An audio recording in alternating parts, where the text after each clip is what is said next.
السلام عليكم ورحمة الله تعالى وبركاته كلهم وعنا وناكسن صاحبة قيمها يقايها إننا مدن ملك سواد جوكتان ولبا سكة سود نورا سعطان هل كان يوصل سلطان كتيفي قضبدا وركا كويغي دونانا وحكا من نقونية أبابل كويغو حيوغانا عيدا مدى أوكا سعونا يقودها مقارد مقدوشو إيا ورار شيغيا إن سياسيين تميدو مرشحين تمعارض كي بلابين ويجي قلبات الدقال إلا دونا يان إنو كدعا قودها مقارد مقدوشو أبابل عيدان إيا سيدو كله برور سي بلابين سياسيين تمعارض إيا سيدو كلام مدحيناها الدالكا أو إسيغنا لسوورين أيو إنو هول كريس راكيشو أقو عسلا كسابسان عيدان كميليتريغا سوماليا إيا سيدو كلام عيدان كبريسكي نساء wararka ugu dambeeyay xiisada muqdisho oo wiji cusub yeelatay warka ayaan ku soo gudbin doonaa xiisada doorashada oo wiji cusub yeelatay iyo sidoo kale go'aanadii ugu cuslaa oo laga filanayo labada xafiis ra'iisul wasaare Rooblo la soo warinayo in laga fariisinayo shaqada doorashada iyo Mahdi Guuleed oo saacadihii la soo dhaafay shir la qaatay madaxweyne Farmaajo maxaa ka jira in Mahdi loo magacaabayo kusimaha ra'iisul wasaaraha Soomaaliya warka ayaan ku eegi doonaa wararkeena kalena waxa ka mid noqonaya qoorqoor iyo Cali Guudlaawe oo ay u hanjabeen siyaasiyiinta mucaaradka iyo sidoo kale walaac ay muujinayaan labadaasi hogaamiye waxaan idin soo gudbin doonaa hogaamiyaha Galmudug oo la soo warinayo in saddex jiha uu ka haysto culayska ugu weynaa kadib markii ay u hanjabeen siyaasiyiin kamida kuwa reer Galmudug oo kamida dawladda federaalka Soomaaliya iyo xubno ka soo horjeeda warka ayaan ku soo gudbin doonaa Cali Guudlaawana waxa la soo warinayaa in isaguna uu taageerayo in doorashada lagu soo koobo hal deegaan doorasho maadaama muujida isdiidan ay ka jiraan deegaanada Hirshabeelle haddaba maxaa laga fila karaa qoorqoor iyo sidoo kale Cali Guudlaawe maadaama siyaasiyiinta beelahawiya ay u badan yihiin xubno ka soo horjeeda labadaas mas'uul warka ayaan ku soo gudbin doonaa wararkeena kalena waxa ka mid noqonaya Saciid Dani oo la soo warinayo inuu safar degdeg ah ku imaanayo gudaha magaalada Muqdisho kadib markii uu baaqday shirkii golaha wada tashiga qaran Dani oo saacadaha ugu soo aadan lagu wado inuu soo gaaro caasimadda dalka warka ayaan ku soo gudbin doonaa iyo sidoo kale waxaan eegi doonaa Ahmed Madoobe la soo warinayo in isaguna uu doonayo inuu Muqdisho yimaado maadaama Rooblo uu dalbaday in shir degdeg ah la isugu yimaado xubnahaasina waxa la soo warinayaa inay ajiibayaan fariintii loo soo dhiibay sida markaas xogtu ay sheegayso oo ay ka heleen mucaaradka iyo ra'iisul wasaare Roble صاحبة قيمة هي قدرنت النجمة هل كان يواصل سلطان كتيفي سبسكرايب صار سلطان كسي شير جراي ومقالة عن صاحبة جارسي سي كول داودان لايك تيو كومنت تجاه النجيل لوبين كسر تدي بورر كان الداودة فكر كده إنه مهم الداودة إمي كراوتي يرجعوا خد بدي عندهم مراي أنت سكر ما يسترن وحين كوب بلابينا وركنا waxaynu ku bilaabaynaa warkeena sida markaasi ila kala duwan inoo xaqiijiyeen magaalada Muqdisho caasimada Soomaaliya waxa xilligan ka soconaya abaabulkii ugu xoogganaa dhinaca ciidamada iyadoo siyaasiyiinta mucaaradku ay markaasi bilaabeen inay dagaal isku diyaariyaan maadaama madaxweynaha Soomaaliya Maxamed Cabdullaahi Farmaajo awoodii ka fariisiyay ra'iisul wasaaraha xukuumadda Soomaaliya Maxamed Xuseen Rooble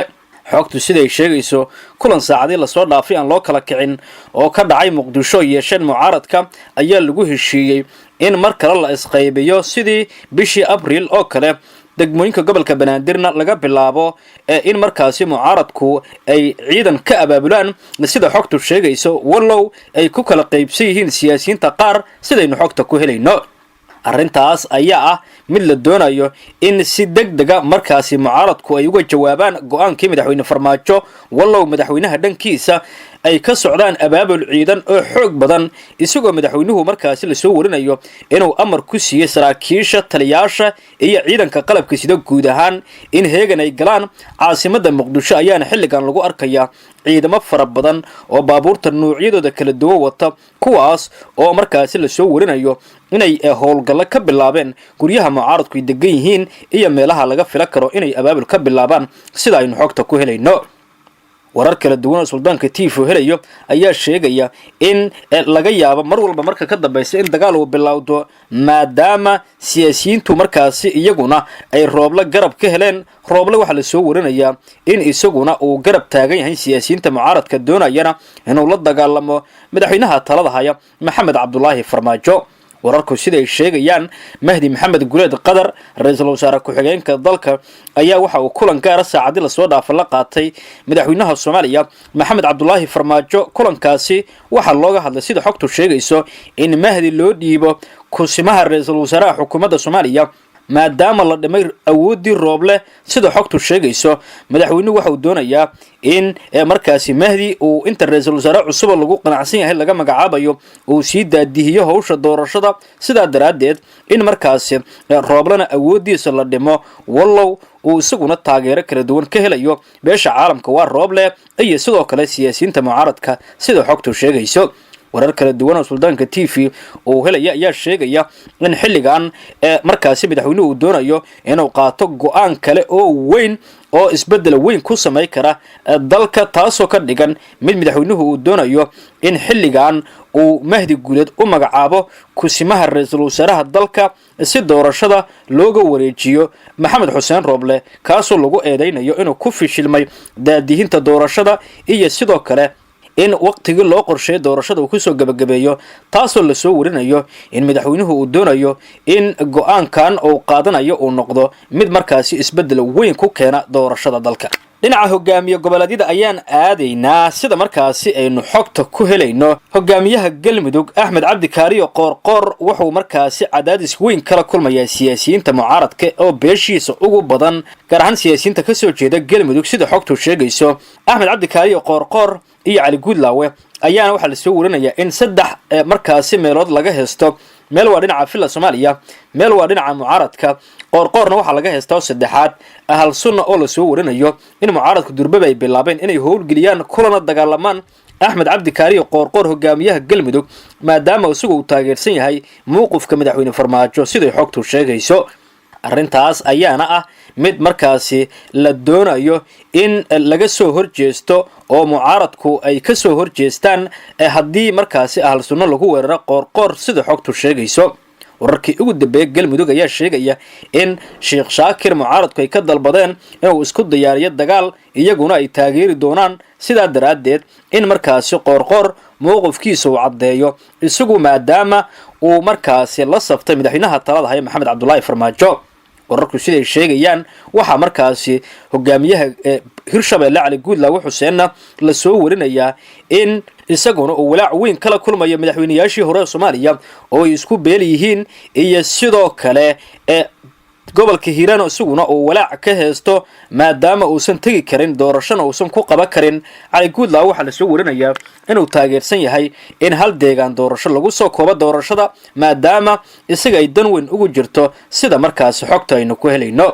maadaama Cali Guudlaawe rabitaankiisu yahay in doorashada lagu soo koobo hal deegaan doorasho waxa la soo warinayaa in isaguna uu mucaaradka u sheegay in shirka golaha wada tashiga qaran haddii hogaamiyaasha dhan ay isugu yimaadaan uu imaan doono balse haddii lafta gareen iyo sidoo kale Qoorqoor ay ka maqnaadaan isaguna uu ka maqnaad doono sida aynu xogta ku helayno dhinaca Puntland markii aynu eegno hogaamiyaha Puntland Saciid Cabdullaahi Dani dan weyn ayaa ugu jirta in ay isdagaalaan madaxweyne Farmaajo ra'iisul wasaare Rooble wuxuuna ka faa'iideysanayaa kuraasta gedo sida xogtu sheegayso taasoo u arko mid inta labada xafiis ay isku mashquulsan yihiin in hogaamiyaha Jubbaland uu kala hadlo in markaasi kuraasta gedo boob lagu sameeyo loona soo wareejiyo magaalada Kismaayo ee gobolka Jubbada Hoose xog kale ayaa sheegaysa in madaxweynaha Soomaaliya oo la hadlay hogaamiyaha Koonfur Galbeed iyo hogaamiyaha Galmudug Qoorqoor iyo lafta galeen kuna amray in doorashada laga bilaabo gaalkacyo iyo sidoo kale Baraawe maadaama labadaas deegaan doorasho haddii doorashada la geeyo aysan noqon karin in wax laga bedelo heshiiskii 17 September ee hore loo gaaray shaxtaas ayaa la soo warinayaa in xilligan uu ciyaarayo madaxweynuhu wuxuu doonayaa in markaasi heshiiskii 17 September aan waxba laga bedelin doorashada la geeyo gaalkacyo iyo Baraawe sida markaasi xogtu ay sheegayso haddii arrintaas ay suuro gasho waxay noqon doontaa mid markaasi lagu buriyo shirka golaha wada tashiga qaranka la sugayo inuu qabsoomo wallow shirkaas uu fishilmay haddana ila kale ayaa sheegaya in lafta garan uu durbaba diyaariyo kuraasta lagu dooranayo Baraawe kuwaasoo shaaci doono sida xogtu sheegayso saacadaha ay nagu soo aadan warar kala duwan ee dhinaca Kismaayo laga helay waxay sheegayaan in hogaamiyaha Jubbaland uu markaasi dhoosha daba ka qoslayo maadaama uu saaxiibkiis Dani isagoo ay ku heshiyeen in laga faa'iideysto dagaalka filla Soomaaliya iyo sidoo kale go'aanada ka soo baxaya labada xafiis ee madaxweynaha iyo ra'iisul wasaaraha wararkan daba ayaan ku soo gudbin doonaa wixii ku soo kordha waana ku mahadsantihiin sida noola socotaan nabadgelyo kulanti wacan oo wanaagsan daawadayaal kuna soo dhawaada wararkii ugu dambeeyay ee xalka magaalada caasimadda ee Muqdisho oo kacsan madaxweyne Farmaajo oo ciidamadii ugu badnaa oo gorgor ah keensaday filla Soomaaliya ra'iisul wasaare Roble oo saaka loo diiday inuu tago xafiiskiisa xukuumadda madaxweyne Farmaajo ku eedeysay afgambi military iyo dagaal laga cabsi qabo inuu ka dhex qarxo madaxtooyada Soomaaliya mucaaradku hanjabaad culus u diray madaxweyne Farmaajo is-urursi ciidan oo ka bilowday xaafadaha qaar ee Muqdisho kaasoo karana madaxweyne Farmaajo Mareykanka oo digniin adag ka soo saaray xiisadda dagaal ee ka taagan Muqdisho iyo macluumaadkii ugu dambeeyay xalka caasimadda oo ah mid aan fiicnayn ayaan qaybtan degdeg ah idin kula wadaagi doonaa ee ku soo dhawaada mahadsanideen xalka magaalada caasimadda ee Muqdisho ayaa imika waxa uu yahay mid aan wanaagsanayn iyadoo jawiga caasimadana uu yahay mid aad u kacsan saaka ayaa lagu waabaristay ciidamo aad u fara badan kuwaas oo la duldhigay xafiiska uu ku shaqeeyo ra'iisul wasaaraha Soomaaliya kaas oo ku dhex yaala madaxtooyada dalka ra'iisul wasaaraha ayaa la sheegay in loo diiday in uu tago xafiiskiisa isla markaana gawaaridii uu la socday ayaa lagu celiyay ilinka laga galo madaxtooyada Soomaaliya arintaas ayaa abuurtay xasaasiyad aad u weyn waxa ayna keentay in ra'iisul wasaaraha uu qaado talaabo kale wararka aan helnay ayaa sheegaya in ra'iisul wasaaruhu uu xafiiskiisa saaka ku tagay isaga iyo xubnihii kale ee la shaqeynayay qaab lug ah kadib markii loo diiday in ay gawaari ku galaan madaxtooyada Soomaaliya arintaas oo la sheegay in ay fadeexad weyn ku noqoto madaxweyne Farmaajo dhinaca kale madaxweynaha Soomaaliya Maxamed Cabdullaahi Farmaajo ayaa ciidamadii ugu badnaa oo commandoska gorgor ah waxa uu ku soo daabulay xafiiska filla Soomaaliya iyo meelaha ku dhow wararka qaar ayaa sheegaya in ciidankan oo tir ahaan aad u badan uu amray taliyaha ciidanka xoogga dalka Soomaaliya General Odawa Yusuf Raage in ay soo gaaraan meelaha markaasi ay ka dhowdahay madaxtooyada Soomaaliya xiisadan ayaa waxay tahay mid aad u kulul taas oo u dhaxaysa madaxweynaha iyo waliba sidoo kale ra'iisul wasaaraha wararkii ugu dambeeyay ee khilaafka madaxweynaha iyo sidoo kale ra'iisul wasaaraha ayaa waxa uu yahay mid marba mar ka dambaysa cirka isku sii shareeraya ra'iisul wasaaraha Soomaaliya oo markii loo diiday in uu tago xafiiskiisa war soo saaray ayaa waxa uu sheegay in mas'uuliyadda arintaas uu qaadayo madaxweynaha Soomaaliya warka ka soo baxay madaxweynihii hore Maxamed Cabdullaahi Farmaajo ee khuseeyay shaqada ra'iisul wasaaraha iyo isku daygii in uu ciidan kula wareego xafiiska ra'iisul wasaaraha waa tallaabooyin baalmarsan dastuurka iyo sharciyada dalka mas'uuliyadda wixii ka dhashana waxa qaadaya Maxamed Cabdullaahi Farmaajo ayuu yiri ra'iisul wasaare Roble ra'iisul wasaaruhu waxa uu sidii caadiga ahayd u wataa shaqo maalmeedkiisa waxaana ka go'an in uu san cidna uga hubaysan gudashada waajibaadkiisa qaran si uu dalka u gaarsiiyo doorasho horseeda in awoodda lagu kala wareego si nabad ah ayaa lagu yiri warka ka soo baxay ra'iisul wasaaraha Soomaaliya Maxamed Xuseen Roble dhinaca kale wasiir ku-xigeenka wasaaradda warfaafinta Cabdiraxmaan Al-Cadaala oo warbaahinta la hadlay waxa uu isaguna sheegay in saaka madaxweyne Farmaajo uu sameeyay afgambi military balse uu arintaasi ku guul dareystay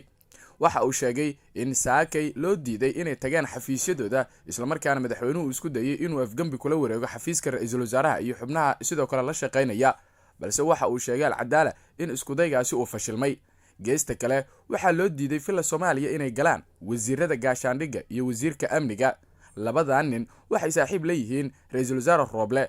Cabduqaadir Jaamac waxa shalay loo magacaabay wasiirka gaashaandhigga waxaase saaka loo diiday inay tagaan madaxtooyada warar hadda aynu helayna ayaa sheegaya in wasiirka amniga ciidamo fara badan oo uu wato in ay markaasi u dhawaadeen goobaha laga galo madaxtooyada Soomaaliya iyaga oo xirtay halkaasi waxaana suurtagal ah in saacad waliba dagaal uu dhex maro labada dhinac ee ishaya maadaama madaxweyne Farmaajo hadda uu xaalad military doonayo in uu ku maqooniyo ra'iisul wasaare Roble oo isaguna arintaasi si weyn kaga soo horjeeda dhaqdhaqaaqyo ciidan oo aan kala sooc lahayn ayaa magaalada Muqdisho laga dareemayaa maanta haddii aad ku dhex socoto caasimadda waxaad arkaysaa ciidamo aad u fara badan iyo goobaha ganacsiga muhiimka ah oo xiran kuwaas oo dadku ay ka cabsi qabaan in markaasi dagaal si lama filaana uu ku qarxo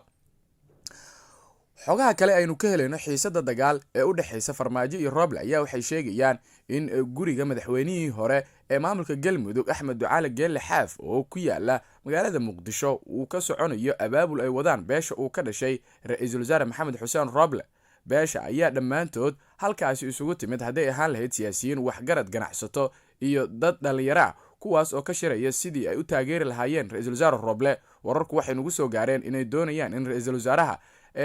cudud ciidan iyo weliba sidoo kale mid dhaqaalaba ay ku taageeraan. dhinaca kale xaafado ay ka mid tahay xaafadda Tarabuunka oo ka mid ah meelaha ugu caansan ee magaalada Muqdisho ayaa waxaa ka soconaya is-hub urursi iyo weliba sidoo kale aroorsi ciidan kaas oo xaafadaas si weyn kaga soconaya ilaa iyo 10 gaadiid oo nooca dagaalka ah ayaana loo sheegay in halkaas lagu diyaarinayo iyadoo la doonayo in lagu garab istaago ra-iisul wasaare Maxamed Xuseen Roble.